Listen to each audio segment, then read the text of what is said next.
Hi everyone, I'm David. Now, how much do you trust the operating system running on your computer?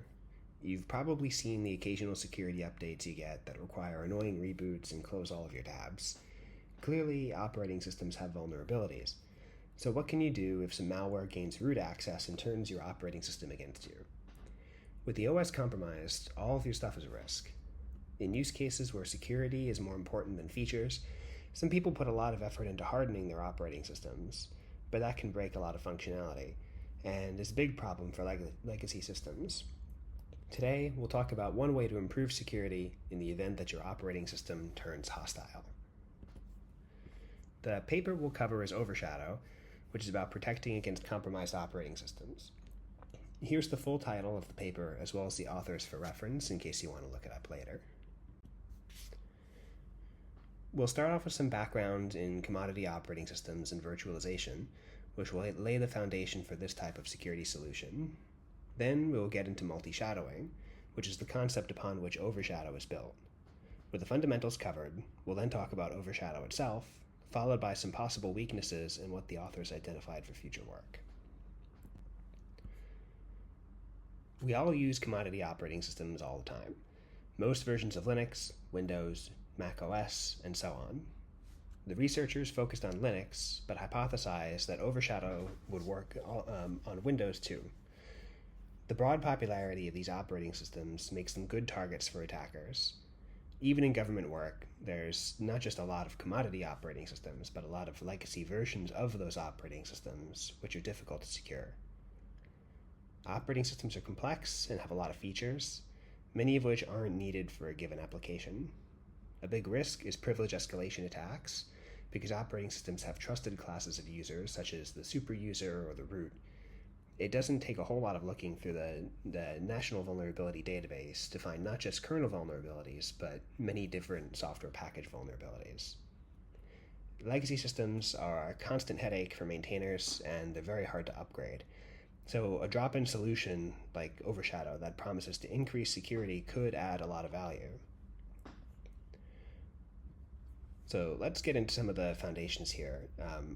We're assuming a virtualized environment, which should be possible in most cases, unless you need specialized access to hardware, for example, like GPUs. But even in that particular case, there are specialized hypervisors and graphics cards that make that direct pass-through available. Virtualization lets us share hardware resources between multiple machines. From the virtual machine's perspective, it has direct access to dedicated hardware, but the host system is handling the mapping and physical resource allocation. This is extremely popular these days, and all sorts of cloud services that are in use for both retail and security-minded customers. Virtualization was one general defensive layer, but we can build on that with multi-shadowing.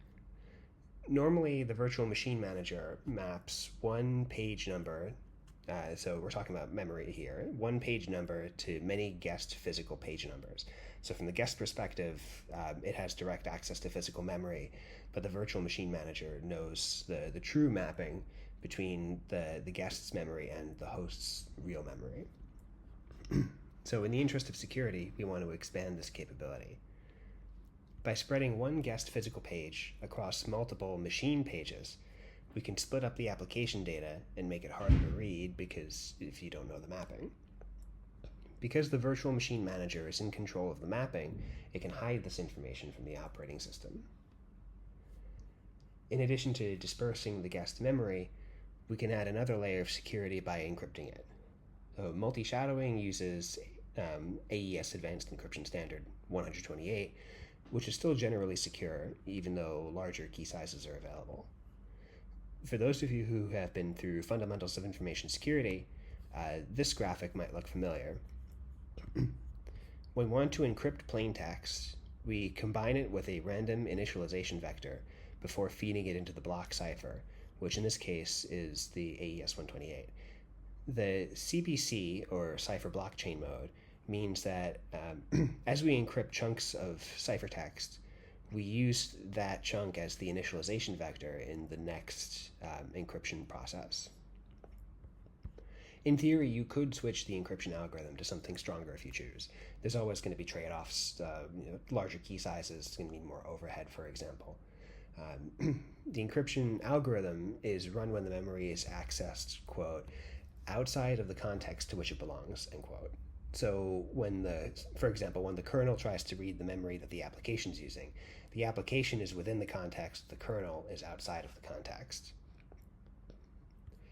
To preserve data integrity, we run the ciphertext through a hash function and then check that hash when we need to access the memory. If we discover a mismatch, the application will throw up its hands and terminate. Depending on your application, you might not want it to simply crash, especially if you have like a safety critical system, but that's not really addressed here as part of the paper. This is more of a general solution.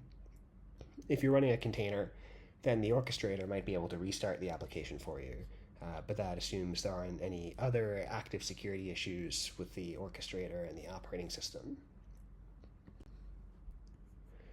So this graphic here is the state transition diagram from the research paper.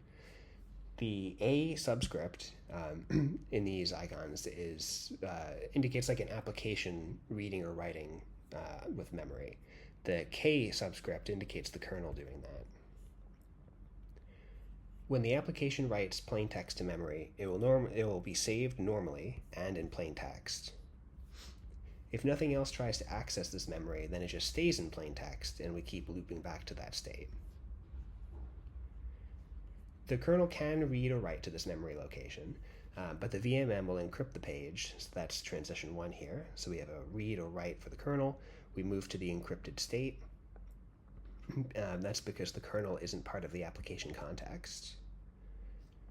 The encryption process uses the freshly generated initialization vector, so the IV. The research paper doesn't specify how they compute the IV, but if it does use something like a kernel entropy function, then that theoretically could be a possible attack vector if the operating system is hostile. If the application needs to read from encrypted memory, the virtual machine manager will know and decrypt the ciphertext. So that's transition 3, where we have an application read. But first, it'll check the hash to see if the data are compromised, and if they are, it'll terminate the application.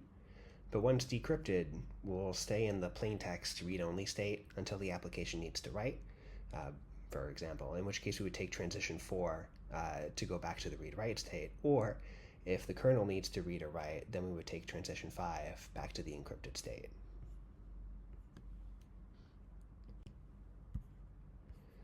Now that we've talked about multi-shadowing, we can get to the main topic of the research paper, which is overshadow. So the graphics you see here are all from the research paper. Starting on the far left, we have the overshadow architecture. So we've talked about shadow pages with multi-shadowing, but with overshadow, we want to cloak not just the pages, but the entire application. So we could do this by adding another piece of software between the virtual machine manager and the application, and that's called the shim. The shim is loaded into the application's address space at runtime, and that handles communication between the application and the operating system. There's 2 parts of the shim. There's cloaked and uncloaked. The uncloaked part isn't actually necessary for protection, and consequently it's untrusted, but it does provide a neutral buffer space for the application and kernel to exchange data, as well as transitions from the kernel to the cloaked code. The cloaked part of the shim is for control transfers and sensitive virtual machine manager information, such as registers, shim function entry and exit points, and so on. The shim does have a secure communication interface with the virtual machine manager, which allows it to function as a proxy for operating system calls.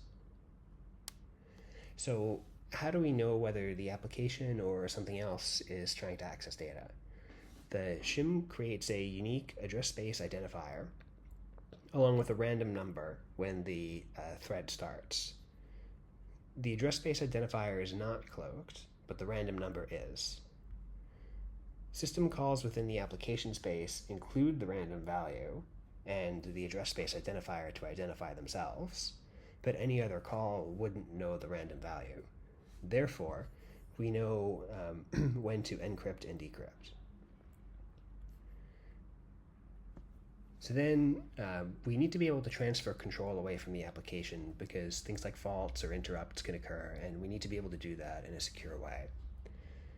So instead of passing control straight to the kernel, we go through a few intermediate steps, and so this will be here in the middle graphic. So step 1 is the interrupt itself, and then in step 2 we transfer control to the virtual machine manager, where we save application data and cloak it. In step 3, we control passes to the cloaked shim, which will proxy the system call on behalf of the application. Control then passes back to the virtual machine manager in step 4, where it saves the registers, before passing to the kernel in step 5. And that's where you'll have your normal kernel execution. And then in step 6, that's where we request cloaked execution to get back into the application. And then steps 7, 8, and 9 are all about restoring the application after the interrupt. And then lastly, with the graphic on the right here, we have a bunch of metadata that we need to be able to handle. So for example, the initialization vector and the hash. So we'll go through the big blocks. We have the application section here with the address space identifier, the shim, and the CTC, which is what they call the cloaked thread context, and that's how Overshadow knows what's inside the cloak versus outside the cloak. The SID is a unique security identifier, which is for the overall protection domain, so everything that's protected within this application.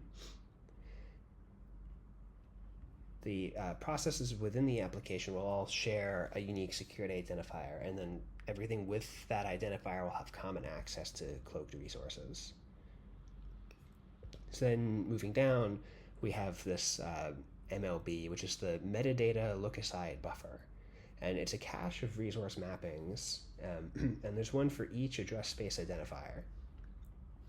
This maps the RID is the resource identifier, and the RPN is the resource page number.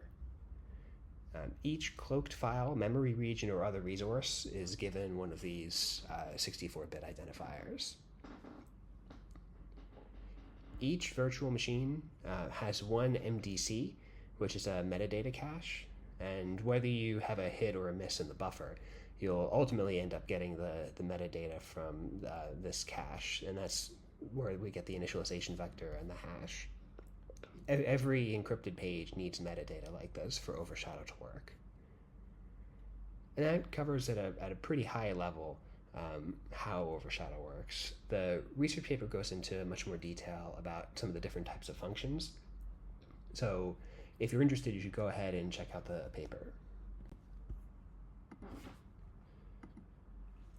Overshadow does have a couple of potential weaknesses. It's heavily dependent on the virtual machine manager, and in this case they used a VMware, but a slightly modified version of the virtual machine manager. The VMM controls all of the mapping and therefore requires some trust, but it is easier to trust one application than the entire operating system, and the authors do suspect that a simpler, more higher assurance hypervisor could be a good adjustment. There's nothing specific about VMware that's required for this to work.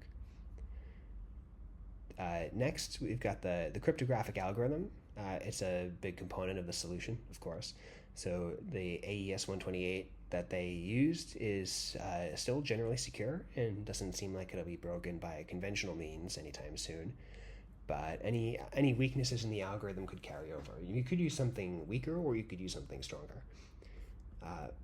So for example, in the initialization vector problem that we mentioned earlier, if you were reliant on a hostile operating system to produce that vector, or the inputs to that vector, like a kernel entropy function, it could theoretically produce the same output over and over again, which might give you the same vector over and over again, which would make decrypting the ciphertext much simpler.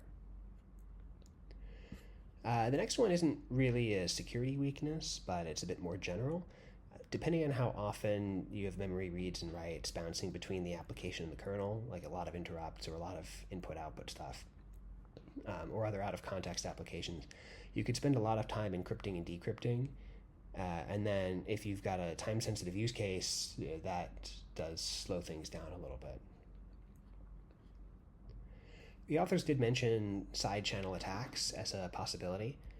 So the kernel has access to a lot of other information, like timing and the application's memory access patterns. The Overshadow doesn't protect against an operating system that uses information like this, and they mentioned in extreme cases, the attacker might be able to identify the cryptographic key. However, it does, of course, raise the threshold for a successful attack, and defense in depth is pretty valuable. One last vulnerability the authors identified is the application itself. Things like buffer overflows or memory dumps could place sensitive information outside of the pages tracked by Overshadow and would therefore not be encrypted when accessed by another application. So today we talked about the risks inherent in trusting commodity operating systems, and one option for adding some security. Legacy systems require a lot of time and attention to protect, but a drop-in solution that doesn't require application changes could be pretty valuable. We talked about multi-shadowing and cloaking, which are existing ways to protect memory from a hostile operating system. We also saw how memory moves from state to state, depending on whether the application or the kernel is trying to access it. And we used those building blocks to try to talk about protecting the entire application, and not just the memory, with Overshadow. We also wrapped up with a couple of possible weaknesses in the Overshadow method. So thanks for joining me today.